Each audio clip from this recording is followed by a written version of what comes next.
Bonjour à tous, c'est Absolute et bienvenue dans cette nouvelle vidéo analyse, et oui ça faisait longtemps car vient de sortir il y a quelques heures le premier et probablement dernier trailer pour la saison 2 de The Mandalorian.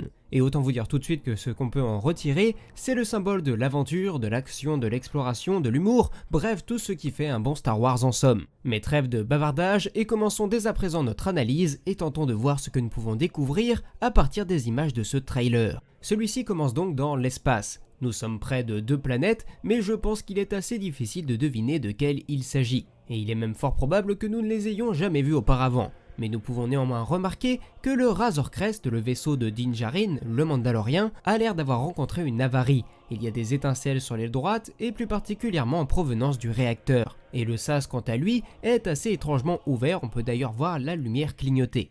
On en profite également pour entendre en arrière-plan une musique qui me rappelle beaucoup la chanson Sugan et Senna que le groupe The Who avait réalisé pour Jedi Fallen Order. Et vis-à-vis de son succès, je me dis qu'il ne serait pas impossible de les revoir jouer un nouveau morceau, après tout je trouve que leur style colle parfaitement à Star Wars. Nous voyons ensuite le Mandalorien et l'enfant se rapprocher de la caméra au beau milieu de la nuit.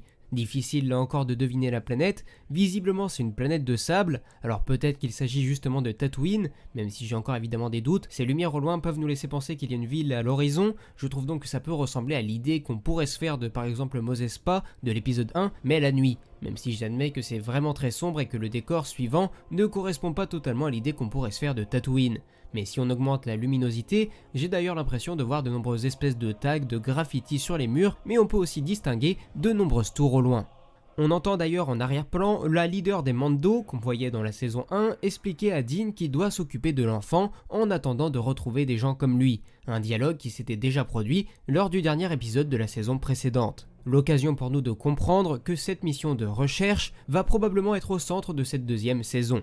On observe ensuite le Razor Crest traverser un canyon de Tatooine alors qu'il est lui-même observé par un Tusken sur le dos d'un Bantha. On savait déjà que Tatooine serait de nouveau présente car les photos qui ont été dévoilées il y a quelques jours nous la montraient déjà.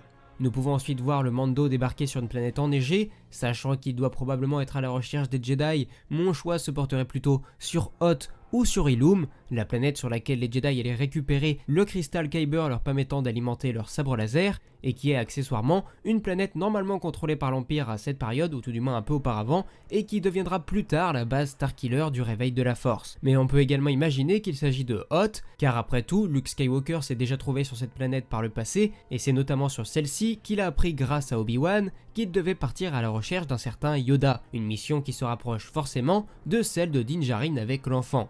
La grotte qu'on voit d'ailleurs un peu plus tard dans la bande-annonce et qu'il traverse peut également nous rappeler la grotte du Wampa dans laquelle est piégé Luke au début de l'Empire contre-attaque. J'ai aussi l'impression que le vaisseau du Mando, s'il s'agit bien du sien, n'a pas l'air d'être en super bon état, donc peut-être qu'il s'est finalement crashé par hasard sur cette planète. Nous découvrons après cela une planète bretonne avec ce qui ressemble à un port et ses docks avec ses nombreux bateaux. On repère ainsi de nombreux Quarren, mais aussi quelques Mon Calamari, des espèces donc aquatiques. Nous nous trouvons donc peut-être sur la planète Dak, que l'on appelle aussi Mon Cala, même si nous n'avions encore jamais vu un endroit du genre auparavant.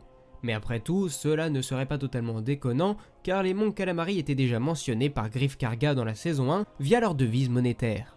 Par ailleurs, lorsque la voix de la guerrière mandalorienne prononce le mot Jedi, la caméra se fixe sur une mystérieuse femme encapuchonnée, interprétée par l'actrice et catcheuse Sasha Banks, bien qu'on ignore encore le rôle qu'elle jouera.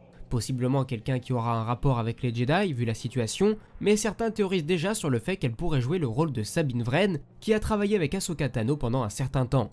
Le côté mystérieux de ce personnage est accentué par le fait qu'elle disparaît très rapidement en un seul plan lorsque des personnes marchent devant elle. On voit ensuite l'enfant et le Mando sur l'un des bateaux qui ressemblent beaucoup à ceux que nous avons découverts un peu plus tôt. Mais je n'ai pas grand chose d'autre à dire là-dessus, si ce n'est que je suis vraiment heureux de découvrir un nouvel environnement qui, bien qu'assez basique, n'a encore jamais été présenté dans une version disons Star Warsienne.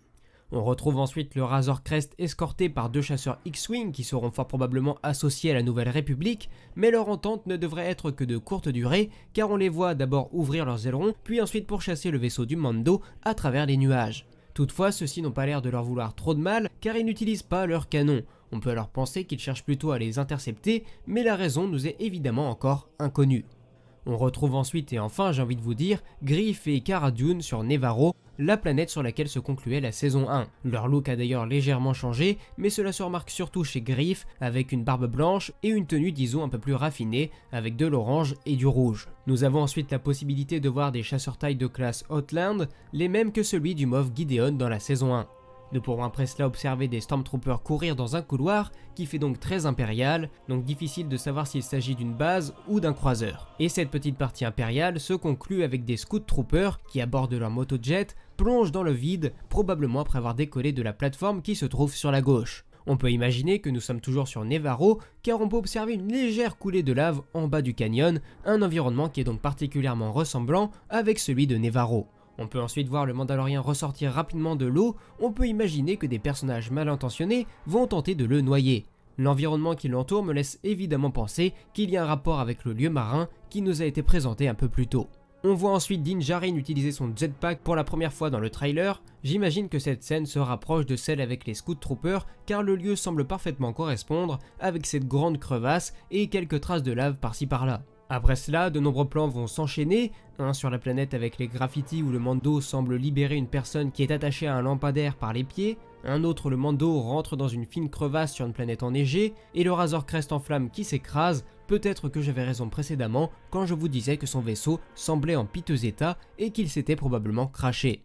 Peut-être que ce sera d'ailleurs à cause des X-Wing qu'on a vu aussi un peu plus tôt. Bref, toutes les hypothèses sont recevables. Nous entendons dans le même temps un personnage inconnu dire que cet endroit n'est pas un lieu pour un enfant. Nous ignorons de quel lieu il s'agit, mais le Mandalorien répond à cela que quoi qu'il fasse, l'enfant le suit n'importe où. Et enfin, lors de la dernière scène, nous pouvons voir que le Mando se rend à un combat de boxe ou à un sport se déroulant sur un ring tout du moins, et ici s'opposent deux Gamoréens, ceux que Jon Favreau nous avait déjà teasés avec une petite statuette il y a quelques mois.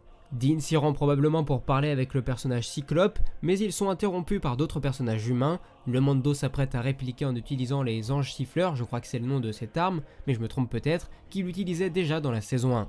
On peut aussi en déduire que la relation est parfaitement établie entre lui et l'enfant, car celui-ci comprend ce qu'il va bientôt se passer et se cache en refermant son berceau pour plus de sécurité.